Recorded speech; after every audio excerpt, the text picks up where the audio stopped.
სტუმრებთან ერთად გავაგრძელებთ მსჯელობას ავტოინდუსტრიაზე საქართველოში ბიზნესის ხმას მოვისმენთ, რა ტრანსფორმაციას გადის ბაზარი და იზრდება თუ მცირდება იმის შანსი, რომ საქართველოს რუსეთ-უკრაინის ომის შედეგად მიღებული სარგებელი საქართველოს საავტომობილო ჰაბად ჩამოყალიბების შესაძლებლობა შეინარჩუნოს. ელგუჯა ჯამაგიძე, ტატო ნორაკიძე, ალექსი ნონიაძე ერთდებიან სტუდიაში. მოგესალმებით ბატონო და ძალიან დიდი მადლობა თქვენი დროისთვის.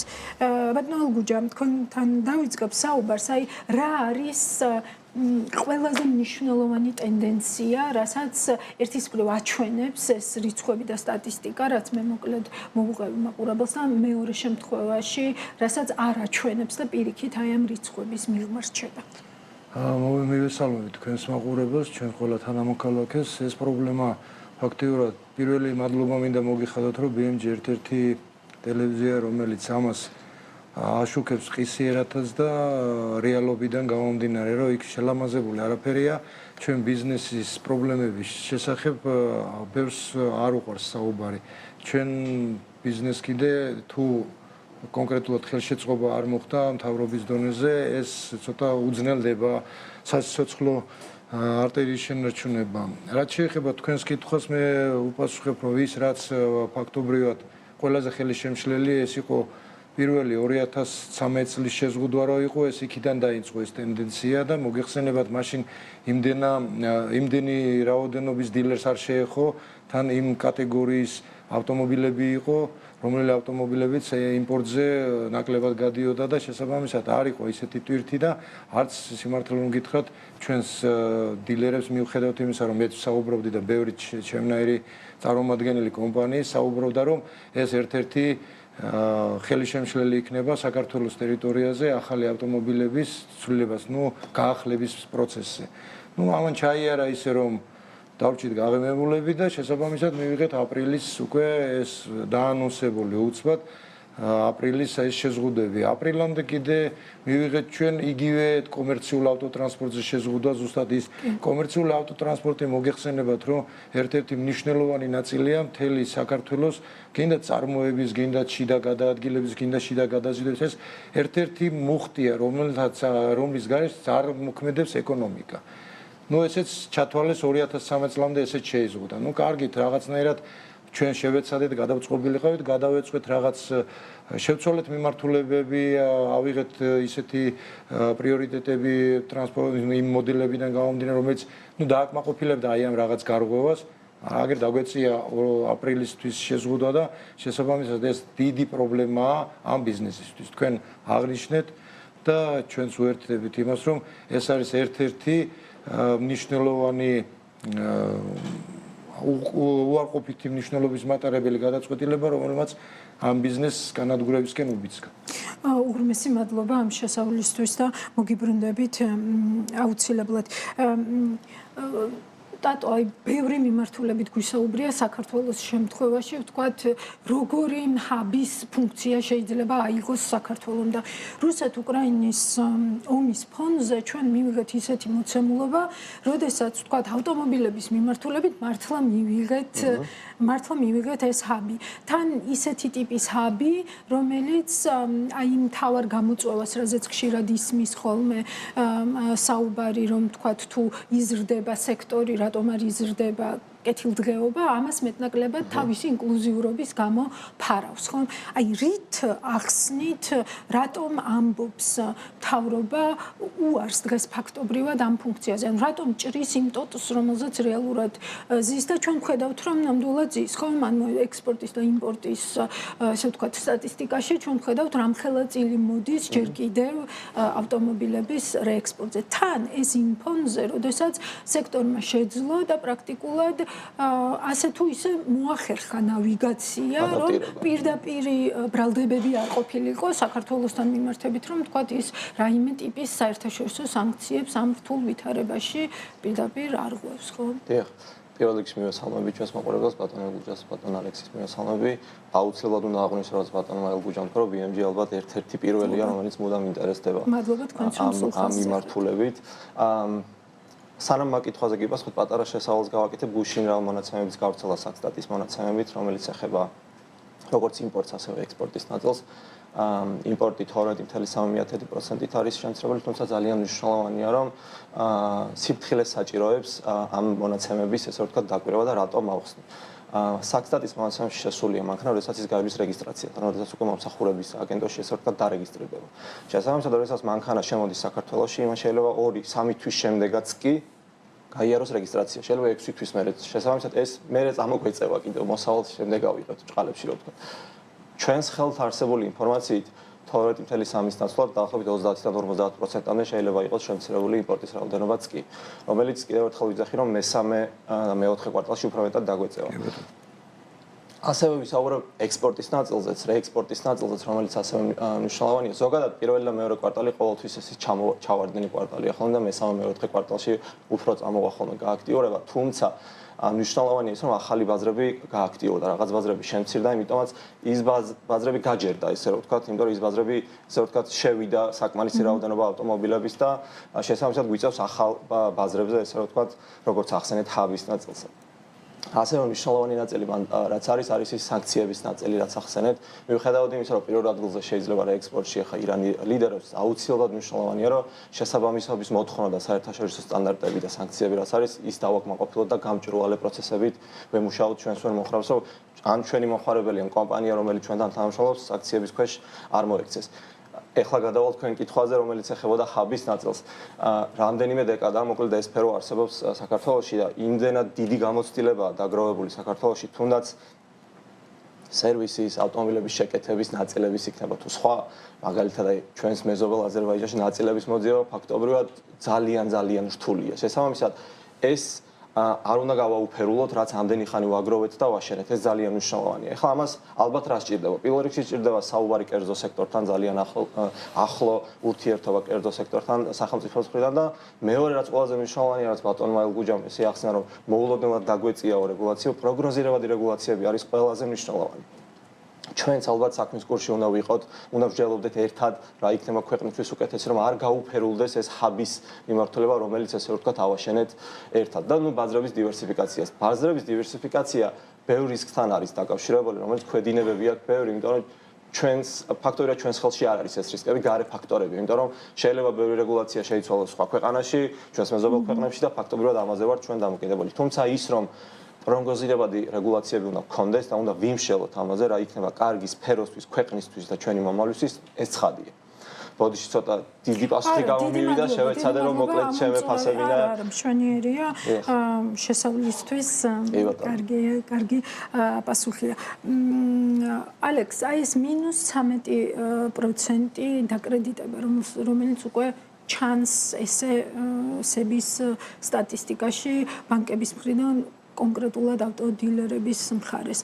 რას გვეუბნება ეს რისკებთან დაკავშირებით, რაზეც თქვენ არაერთხელ გისაუბრიათ, ესე ვთქვათ, აი რა ტიპის ტრანსფორმაციას გადის ეხლა ინდუსტრია საქართველოში და რამდენად ხედავთ რესურსს, რომ ბიზნესი მოერგოს ყველაფრის გათვალისწინებით, რაზეც უკვე ვიმსჯელეთ, მოერგოს აი ამ სიტუაციას. პირველ რიგში მოგესალმებით, მივესალმებ ჩვენ მაყურებელს, ჩემ კოლეგებს. მადლობა მოწვევისთვის და ასევე დიდი მადლობა ობიექტურობისთვის. ყოველთვის თვალყურს ვადევნებ, ჩემ დილა იწყება BMG-ით და ყოველთვის ახალ ამბებს თქვენი დახმარებით ვეცნობ და ამისთვის ძალიან დიდი მადლობა. რაც შეეხება თქვენ კითხვას, იცით რა არის, თუ ვინმე საქართველოში ბიზნესის მაჯისცემაზე ხელი უდევს, ეს პირველ რიგში ბანკებია. თავიანთი სამუშაო სპეციფიკიდან გამომდინარე საუბრობ. იმიტომ რომ რთულია სხვა სექტორი ავიღოთ ბიზნესი ისეთი, რომელიც სხვა პარალელურ თუ მომიჯნავე სექტორებს ისე ანალიზს უკეთებს, როგორც ბანკები.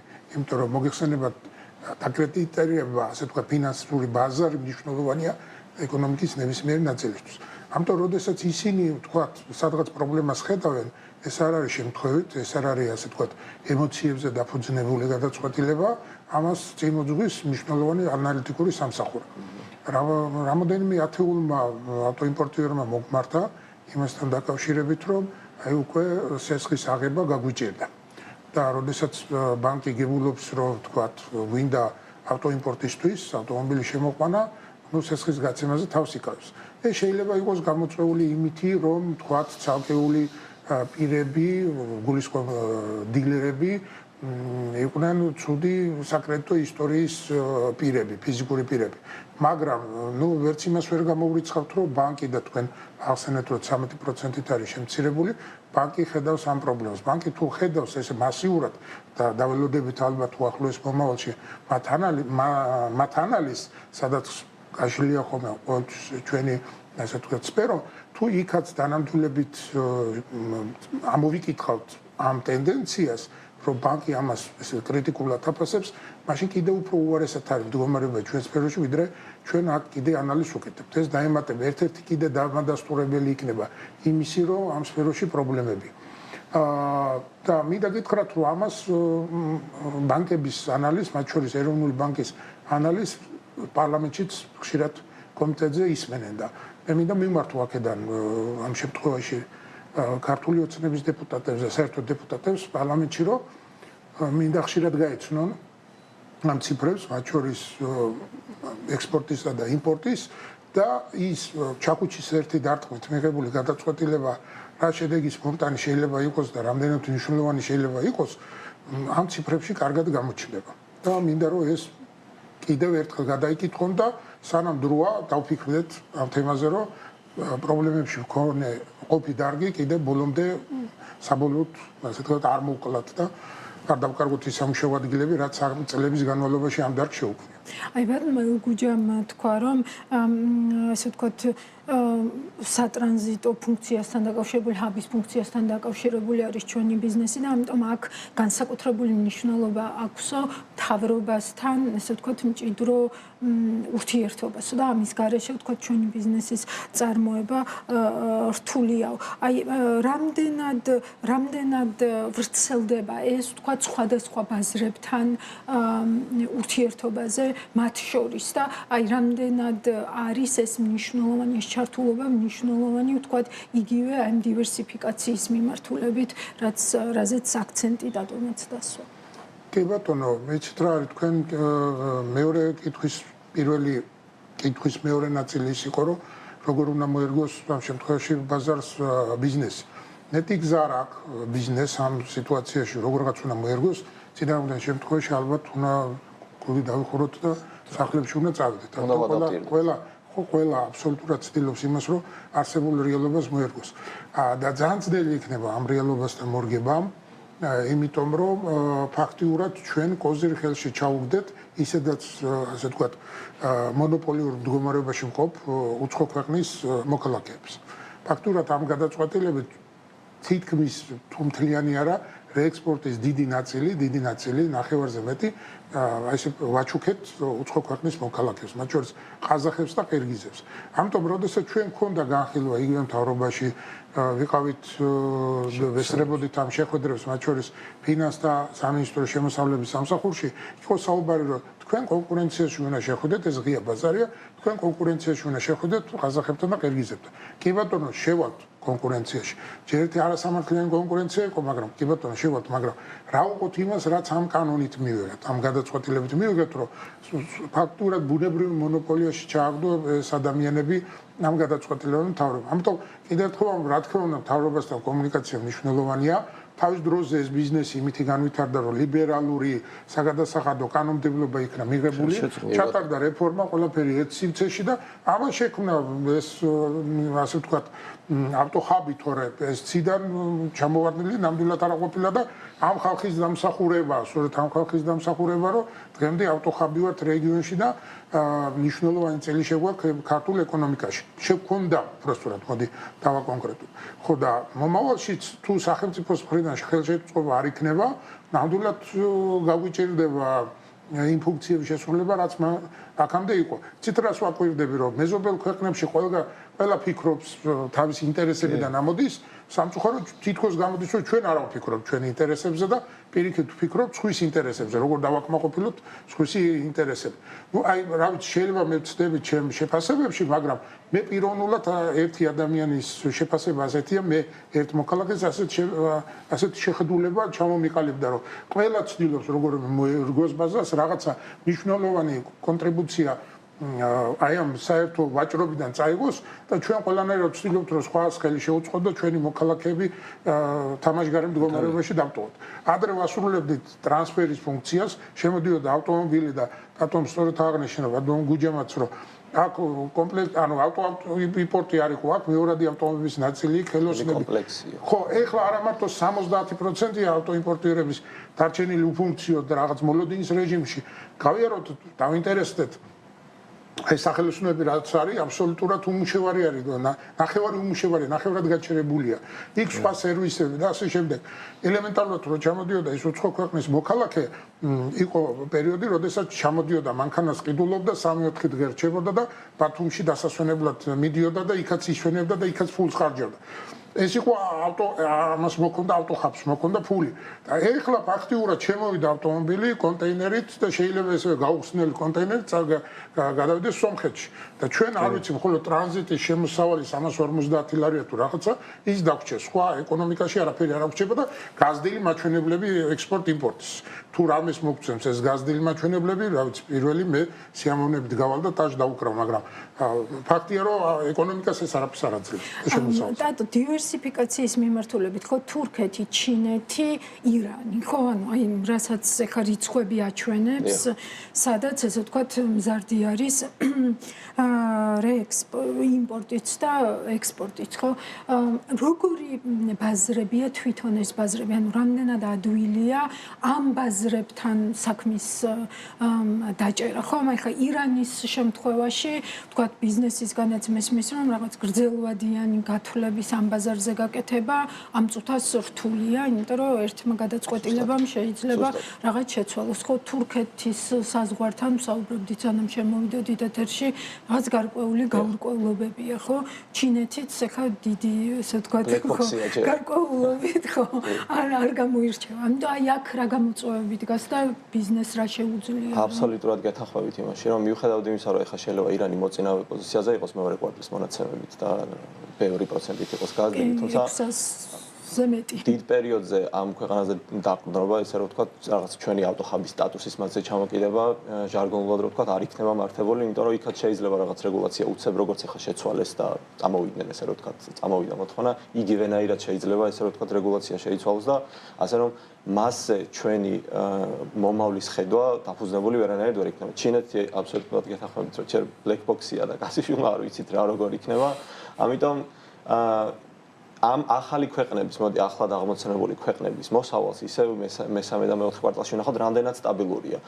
იმიტომ რომ ძალიან სენსიტიურია ზოგადად ეს ბიზნესი, ძალიან კომპლექსურია, ბატონმა ალექსიმ როგორც აღნიშნა, მარტო იმპორტი არ არის, მთელი პროცესი არის მანქანის გამზადების შესაბამისად ნებისმიერ ქვეყანაში მიღებული ან შეცვლილი რეგულაცია ეგრევე მოკლედ ჩვენს მონაცემებზე აისახება ხოლმე. ამიტომ ერთ-ერთი ეხლა რაც შემიძლია ვთქვა, რომ ჩვენი სტატუსის და ჩამოკიდება და დაფუძნება იმაზე რომ ირანი ხა მოწინავე პოზიციაზე არ შეიძლება, იმიტომ რომ დიდი გამოწვევები გაუდება კიდევ წინა ქვეყნებთან მიმართებაში. და სახიფათოც არა ყურადღების მიქცევა. რა თქმა უნდა, სახიფათო არის. ბატონო ალექს, კითხავთ თურქეთის საზღვართან პრობლემებია, ამბობდით სანამ შემოვიდოდით და რა ტიპის პრობლემებია და რა სიტყვის ბიზნესი ამ შემთხვევაში რა ტიპის მხარდაჭერა გჭირდებათ? კი ბატონო, ანუ პრობლემები იყო საზღვართან დაკავშირებით, ბულგარეთიდან გადმოსული, სახმელეთო გზით გადმოსული დილერები, როდესაც ევროკავშირიდან მოყავთ ავტომობილები, იძულებულები ხდებიან თურქეთის საზღვარი გამოიარონ, ასე ვთქვათ.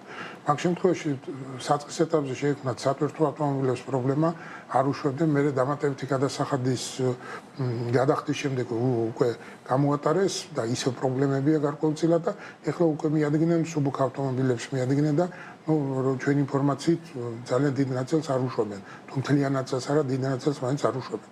ხო და ამ კონკრეტულ შემთხვევაში გვაქვს ურთიერთობა საგარეო საქმეთა სამინისტროსთან თურქეთში საქართველოს საკონსულოსთან დიდი მადლობა საქართველოს კონსულს თურქეთში აქტიურად არის ბატონი გიორგი ჩართული, მაგრამ როგორც თურქულ მხარეს, ასევე საგარეო საქმეთა სამინისტროს ჭირდება კონკრეტული кейსები. ამიტომ ჩემი დიდი თხოვნა არის საერთო საქმეთა გამომდინარე უახლოეს დღეებში იქნებ დამიკავშირდეს ის იმ ადამიანთა ჯგუფი, ჩვენი დილერების, ვინც ამ პრობლემას წააწყნენო, კონკრეტული მაგალითები გქონდეს, კონკრეტული ავტომობილებით, კონკრეტული მოკლედ кейსები, იმისთვის რომ ეს ერთ პაკეტად გავაერთიანოთ, მივაწოდოთ საგარეო საქმეთა სამინისტროს კონსულს და მერე გადაეცემა ეს თურქულ მხარეს, რომ ეს პრობლემა მოგვარდეს.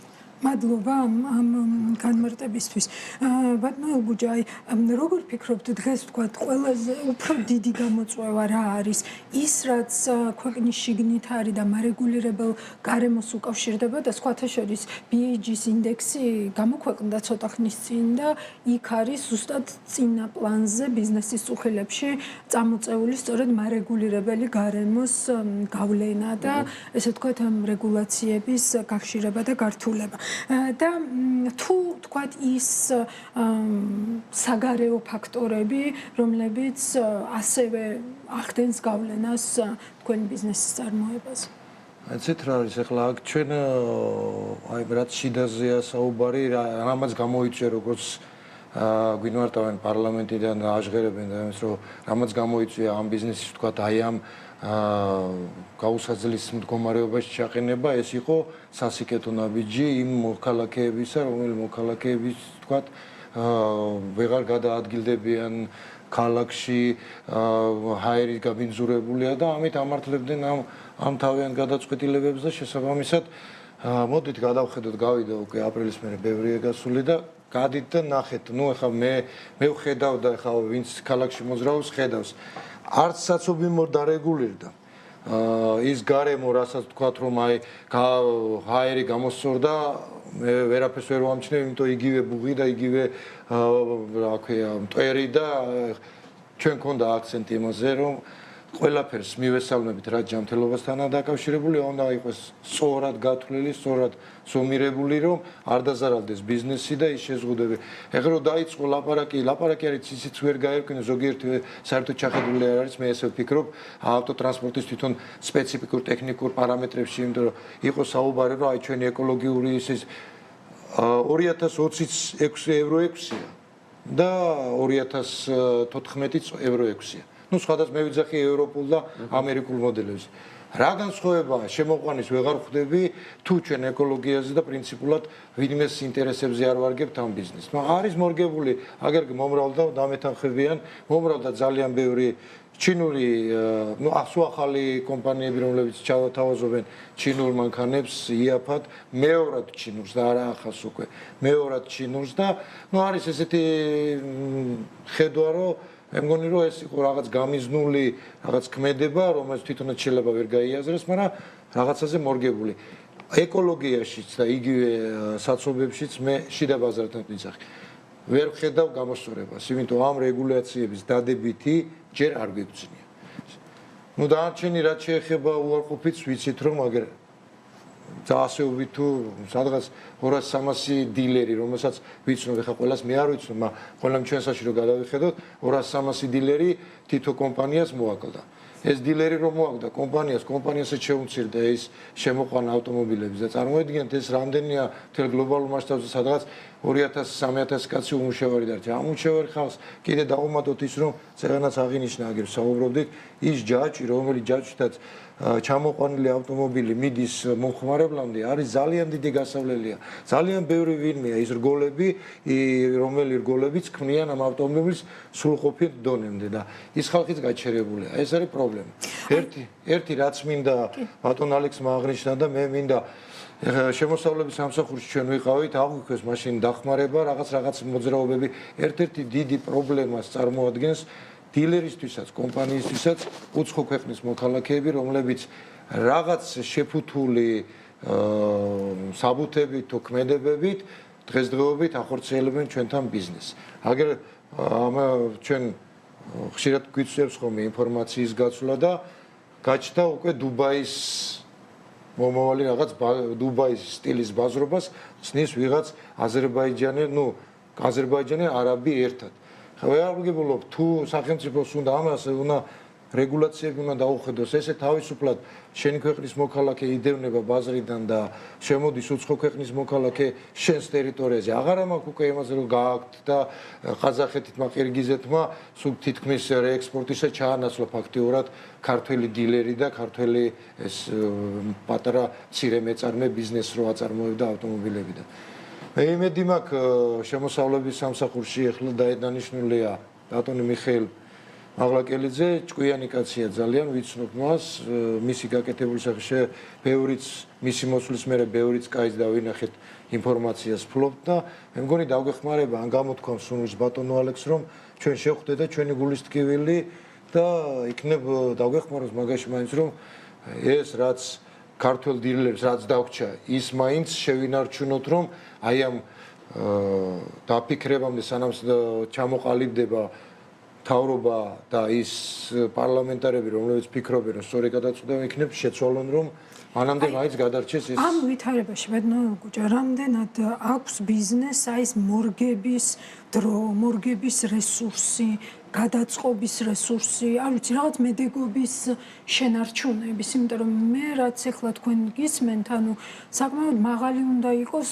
გაურკვევლობაც მომავალთან დაკავშირებით და განჭურეტადობა, თქვათ რა შეიძლება მომავალში შეიცვალოს, ანუ რა შეიძლება მოუტანოს ბიზნეს მომავალმა. ამიტომ აი როგორ იგეგმებით, აი კონკრეტულად თქვენი ბიზნესის მაგალითზე რომ მითხრათ, თქვათ აი რა გეგმები გაქვთ და მე რა ხდენთ აი ამ ნავიგაციას. ნავიგაციას ჩვენ ვერ ვახდენთ, აი ჩვენ ახლა ავტოპილოტზე დავსვით და როგორც იცით ავტოპილოტის ასეთი ფუნქცია აქვს, როდესაც მოხრუჭს დააჭერ, ის გამოირთვება და ახლიდან უნდა ჩართო.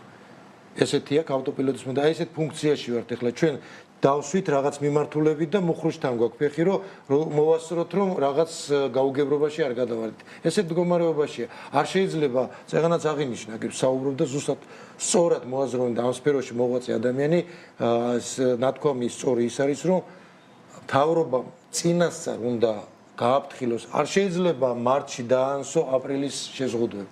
ამას ციკლი აქვს ისეთი ჩასატარებელი მე გეტყვით, იყო მომხმარებლები, რომლებსაც დღე-დღეზე ჩაუტვირთეთ ავტომობილი.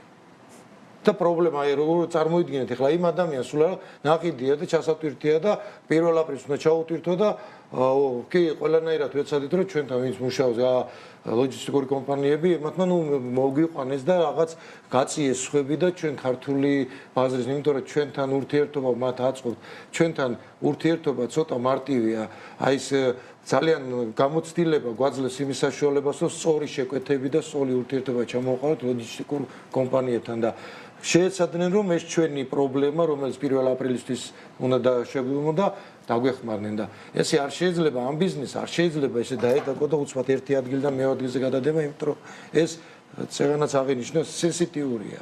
ძალიან ისეთი გრძნობიარია, შეცვალა თქვა აზერბაიჯანმა აგერ საბაჟოზე გასვლა და ერთი პერიოდი გადაეწყო ლაგოდეხის საბაჟოდან დადიოდა. იქაც მე რაღაც გარკვეული პერიოდი უკვე ქართულ მანქანებს აღარ უშვებდნენ რომ გასულიყო და ბოლოს მივიღეთ ის სასონხეთი უკვე კონტეინერებით ეზიდება, აზერბაიჯანი უკვე ჩამოდის და ფოთში ტვირთავს და თვითონ მიაქვს და საქართველოს დარჩა ეს. აი სახელმწიფო ხელშეწყობა არის თავარი ის რომ მოგვისმინონ და კანონის პარალელში ჩვენთან ერთად გავიაროთ და რაც ასიკეთო იქნება ქვეყნისთვის, მოქალაქეებისთვის ჩვენც თანახმოვართ, მაგრამ ერთი დავანგრიოთ და მეორე შენობა არ დაგვიწყია და მეორე შენობას ვაპირებთ, ეგრე არ გამოდის. დანგრეულის მერე ვეღარ შენდება ის. დატო მომავალზე და ესე ვთქვათ მომავლის გეგმებზე კითხავთ და აი ხო რა დოზით ახერხებთ ესე ვთქვათ თავის გადაზღვევას ამ მაღალი გაურკვევლობის დროს. მიუხედავად იმისა, რომ ჩვენ მხოლოდ საქართველოში არ ვართ, პირველ რიგში იმას ვიტყვი, რომ ჩვენ ქართული კომპანია ვართ და ჩვენთვის საქართველო არის ყველაზე პრიორიტეტული ბაზარი.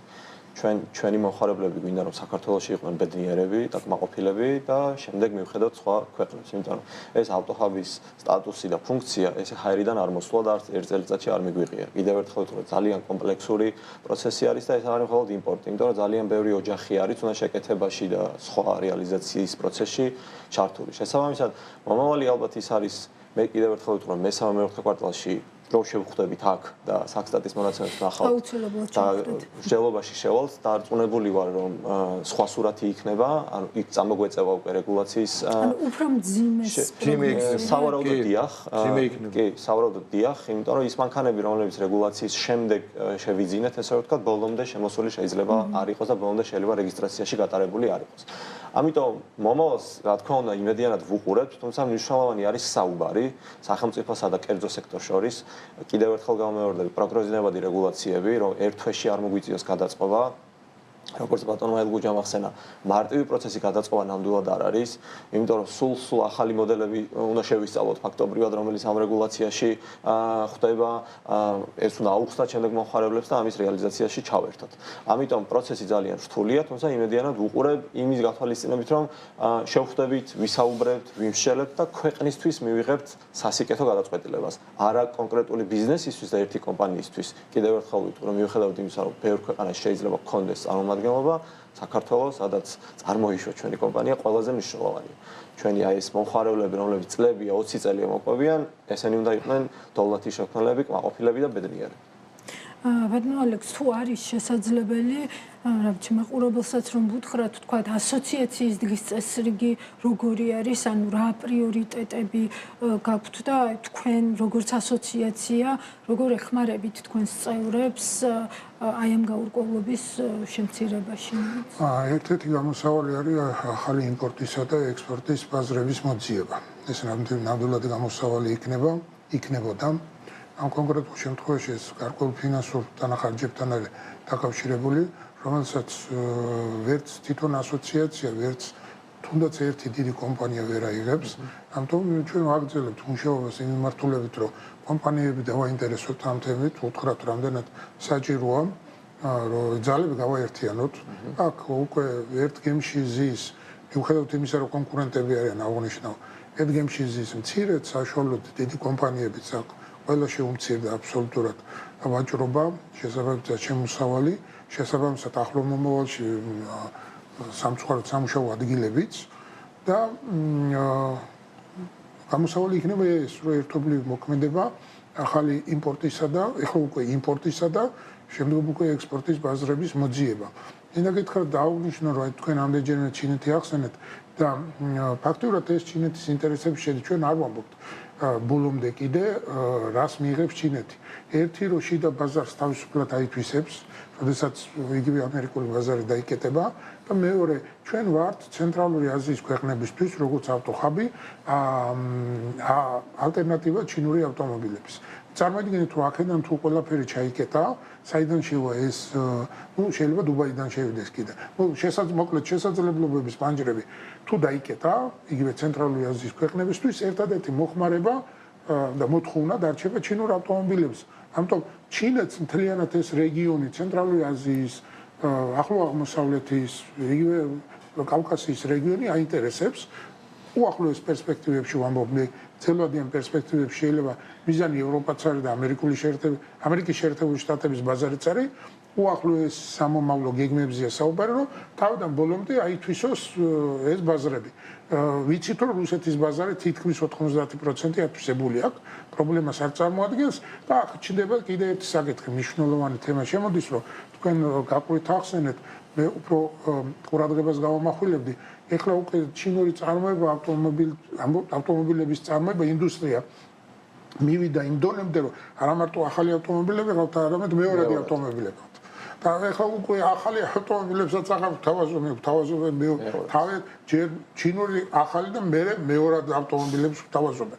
ამ შემთხვევაში და აი ეს ბაზარი რაც იქნება, თუ საქართველოს ავტოხაბი ჩაიკეტა, ბევრი თუ ცოტა რაც გადიოდა, იმის ალტერნატივა იქნება ჩინური ავტომობილები და თუ ძლავრად არის და დიდი სეგმენტი უკავია ჩინეთს ცენტრალურ აზიაში, მე მთლიანად როგორც რუსეთს მთლიანად აითვისებს ამ ბაზარს. და ეს რას ნიშნავს ადგილობრივი ბაზრისთვის, რას ნიშნავს? ადგილობრივი ბაზრისთვის, ავტოხაბისთვის იმას ნიშნავს, რომ დარია ბაზარი მოკვდება ბაზარი, იმიტომ რომ პირადად ჩვენ ასოციაციას გვქონდა ჩინელებთან ურთიერთობა და ისინი ჩვენ როგორც ავტოხაბს ისევე არ აგვიყვავენ. ეს სტატუსი ავტოხაბის მათთვის, რა ვიცი, ან გაუგებარი, ან მიუღებელი, ან ჯერ ვერ აღიქვეს ამ საკითხში, მათთვის მთავარი არის ჩვენი შიდა ბაზარი. და ნაკლებად აინტერესებთ ჩვენი ავტოხამი. შეიძლება პირიქით, როგორც გითხარით, კონკურენციას უწევენ და პირიქით დაინტერესებული იყვნენ, რომ ეს ავტოხამი ფუნქცია არც გქონდეს. ამიტომ ერთი არა სჭირდება ჩინეთს, მეორე არა სჭირდება თურქეთს, მესამე რა არის რუსეთს, ამერიკის შეერთებულ შტატებს თუ ევროკავშირს, მაგრამ თავარი ჩვენ რა გვინდა, ჩვენ რა გვჭირდება. ვინმე უნდა იფიქროს იმაზე, რომ რა ვიცი, ავტო ასოციაციასთან და კომპანიებთან ერთად ვინმე უნდა იფიქროს, რომ ჩვენ რა გვჭირდება და გამოსავალი რაში მდგომარეობს. მარტო ასოციაცია, მარტო კომპანიები საერთოდ ვერ გააკეთებენ თუ სახელმწიფო ჩართულებაც არ იქნება. იგივე ის თურქეთის მაგალითი, რომელიც არ მინდა ვთქვა, რომ შეიძლება გრძელვადიანი რაღაც მიზნების ნაწილი იყოს სტრატეგიის საზღვრის ჩაკვეთა, არ მინდა ეხლა რაღაც შეთქმულების თეორიაში შევიდე, მაგრამ აქეთ არის ალტერნატიული კორიდორი, აქეთ არის ჩვენი შუა დერეფანი და თუ რაღაცნაირად დავაკავშირებთ, შეიძლება ახლო მომავალში მოკლედ არ მინდა შორს წავიდე ამ თემებში, დრო გვიჩვენებს, იმიტომ რომ გამოჩნდა ხო შუა დერეფნის თემაში საქართველოს ალტერნატივა, რომელიც სომხეთზე ტრამპის ეგრეთ წოდებული ტრამპის კორიდორი, რომელიც შეიძლება აქტიურად გაეშვას და ამუშავდეს. დრო სჭირდება, მაგრამ ესე აგურ-აგურ ნელ-ნელა გვეცლება სტრატეგიული შესაძლებლობები, რომელიც ქვეყნის მიმართ ინტერესსაც ამცირებს, ეკონომიკასაც ამცირებს, სამუშაო ადგილებსაც ამცირებს და ჩვენ ამ დროს, არ ვიცი, მხოლოდ დაკავებულები ვართ, ხო, მარტო ურთიერთგარჩევით, რაც სამწუხაროა. მადლობა შეჯამებაც გამოგივიდათ ბატონ ალექს, ბატონ გუჯას და ბატონ ტატოს მივცემ შესაძლებლობას რომ მოკლედ შევაჯამოთ აი თქვენი მთავარი გზავნილი რა გინდათ, ვისთვის გინდათ ეს გზავნილი და რა გინდათ რომ დარჩეს ჯამში აი დღევანდელი ჩვენი საუბრისგან ტატო და ბოლოს ბატონ გუჯას დაუბრუნდეთ. მე ვფიქრობ რომ გადასახედე ისევ იმ თემაზე ვლაპარაკობთ, აი ბატონ ალექსმა აღნიშნა და ზუსტად მაგაზე არაერთხელ ვისაუბრეთ, არაერთი თხოვნა გქონდა მე უკვე პარლამენტში დავინახეთ ისიც რომ გამოჩნდა პარლამენტში ის არა ოპოზიციონური პატარა ფლანგი რომელმაც გააჟღერა რომ თურმე ეს რასაც ჩვენ ამბობთ რეალობაა და არ შეიძლება ამის მიღება, მაგრამ არავინ ყურად არ მიიღო, მაგრამ აგერ ფაქტიურად ხედავთ რომ ეს ფაქტიურად ეს გადაწყვეტილებები უკან ამ ბიზნესს წევს. ბიზნეს არა მარტო ადამიანს ახლა სულ ყოველთვის ვამბობ, როდესაც მიხდება ტელევიზიაში ან საერთოდ კომენტარის გაკეთება, რომ არ შეიძლება შენს მოქალაქეების ჯიბეში ჩაყო ხელი. ჩაყოფა ნიშნავს იმას, რომ როდესაც მე მაქვს საშუალება 2014 წლის ავტომობილის შეძენა, რომელიც პრაქტიკულად ეკოლოგიურადაც და ტექნიკურადაც აკმაყოფილებს სრულ იმ მოთხოვნას, რასაც 2020-იანი, რატომ მიკრძალა 2014-яნის ყიდვას. ეს არის პრობლემა. ეს გამოდის, რომ შენ მოქალაქეს ზედმეტ ფულს პასუხი ვერც არ არსებობს. არავის არ უთქვია პასუხი და ვერც გაგვცემ, იმიტომ არ არსებობს ეს ჩემი მოგონილი არ არის. აგერ ვარ და 2014 წლის სექტემბერში ევრო 6 გაეშვა.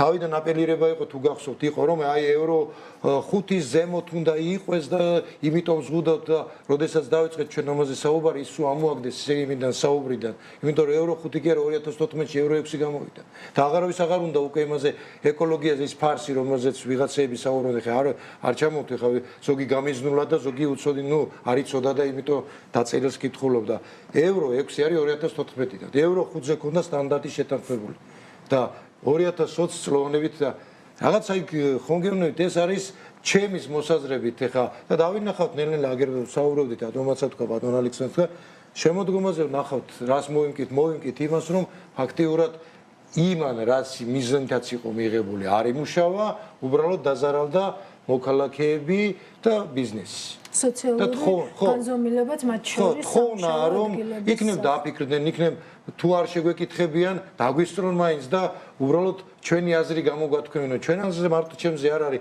აგერ ბატონი ალექსი ძალიან კარგად ფლობს საუბარსაც პოლემიკასაც გამაცაც დაუძახონ თუ არ უნდა ასოციაციას დაუძახონ კომპანიებს ყველა ხო არა ხო მე რატო ვიძახე თუ არ უნდათ ესე გლობალურად რომ ყველა კომპანია ხა შეიძლება ზოგი მოსწონ ზოგი არ მოსწონ აქ მე არ ვიცი მე საქმეზე საუბრის დროს არ მაინტერესებს ვინ რა ხედვით არის უკან პოლიტიკური მე მაინტერესებს საქმე მე გამოსავალია ჩემი ჩემი ქართველი ხალხი და ჩემი ქვეყანა.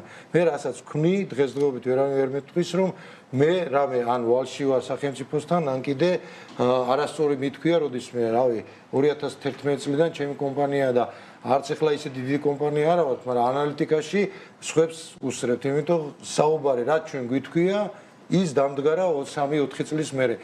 ჩვენ უბრალოდ მუშაობ და ახლოსა ვართ, გვიყვარს ეს სფერო და ამ სფეროდან ამომავალი ის, რომ ჩვენ შეგვიძლია რაღაც ანალიზი გავაკეთოთ და ამ ანალიზს ვაკეთებთ არა იმით საქსტატის მონაცემით, არა, ჩვენი მოძრაობით და ჩვენ კოლეგებთან კომუნიკაციით.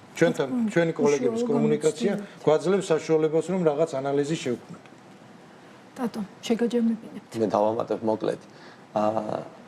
ჩემი აზრით, რაც გასაკეთებელი არის ის, რომ ჩვენი საკუთარი პრეფერენციები და კომპანიის პრეფერენციები და სურვილები ცოტა ხანი გვერდზე უნდა გადავდოთ ყველამ, დავსხდეთ, სახელმწიფო იქნება ეს თუ კერძო სექტორი იქნება თუ ასოციაცია იქნება. დავსხდეთ ყველამ ერთად, ვისაუბროთ, მივიღეთ ეს რაც მივიღეთ, ეხლა რა შედეგი მიიღო, გამოიწვია ამ ყველაფერმა, როგორ შეიძლება ეს ყველაფერი გავაუმჯობესოთ, რომ ის სტრატეგიული მიმართულება, რასაც ქვია ავტოჰავი, მართლა ხელიდან არ გამოგვეცალოს და ეს კიდევ უფრო განვავითაროთ. კიდევ ერთხელ ვიზახი, რომ თავზე არ უნდა დაგვეცეს უცებ რეგულაციები და პროგნოზირებადი უნდა იყოს ეს ყველაფერი, საუბარი და მშელობა ძალიან მნიშვნელოვანი, პროცესების ოპტიმიზაცია და გაუმჯობესება, რა თქმა უნდა, მნიშვნელოვანია დივერსიფიკაცია. ეს არის ალბათ ყველაზე მნიშვნელოვანი, მაგრამ რომ შემაფასებინოთ ქულები და ყველაზე პრიორიტეტული მითხრათ, ალბათ მაინც საუბარს ვიტყოდი, ერთად საკეთილდღეოდ ვივიღოთ, ესე რომ ვთქვათ, სამომავლო გადაწყვეტილება, რომელიც შემდეგ სხვებსაც გამოადგება, სხვა სექტორსაც გამოადგება და ასე შემდეგ. იმიტომ რომ გეოგრაფიულად მოქცა გვაქვს ყველანაირად ესე რომ ვთქვათ ეს უპირატესობა და უნდა გამოვიყენოთ ჩემი აზრით, რასაც ამდენი ხანი ვაშენებდით, ერთი ხელის მოსმით არც მგონია რომ უნდა დაინგრესო, უნდა დავანგრიოთ. პირიქით უნდა გავაძლიეროთ და გავაუმჯობესოთ. კი და მე როგორც მედია დავამატებდი რომ ჩვენ ველოდებით რაიმე ტიპის ანგარიშს თუ არ ჩატარდა ესე ვთქვათ რია დასაწყისში, მაშინ შევხედოთ შედეგები რა არის და ველოდებით რომ ვთქვათ თუნდაც შემოდგომის შემდეგ თვითონ მთავრობაც, ვინც იყო ინიციატორი ამ რეგულირებების, თავად შეაფასებს, აი ზუსტად ფართო კონტექსტში რა მოუტანა ეს ბიზნეს, რა მოუტანა დასაქმებულებს, რა მოუტანა გარემოს, ჰაერს და ჩვენს ფილდუებს. იმედია რომ ესეთი კვლევა იქნება და ჩვენ შეგვეძლება რომ ამაზე უკვე დეტალურად ვიმსჯელოთ ამ რიცხვებზე მათ შორის. უღრმესი მადლობა რომ ვიყავით ჩემთან ერთად ელგუჯა ჯამაგიძეს, ნორაკიძეს და ალექსი ნონიაძეს უსმენდით პირდაპირ ეთერში. მადლობა მათ.